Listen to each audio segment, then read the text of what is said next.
ఏమి ఇన్పుట్స్ లేవు మైండ్కి. They doesn't know. ఈవెన్ వాడు తప్పు చేయాలన్నా సరే ఏం చేయాలి వాడికి తెలియదు. కానీ ఇప్పుడు ఏమిటంటే దీనివల్ల అంటే కనుక ఇంతకుముందు మనిషి అనేటువంటి వాడికి ఆలోచించడానికి కూడా వస్తువులు ఏం లేవు అక్కడ. పల్లెటూరున్న వాడికి ఏం ఆలోచన ఉంటుందండి?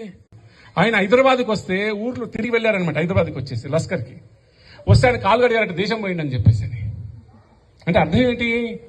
అతని యొక్క జీవితంలో పెద్ద మార్పులేం లేవు.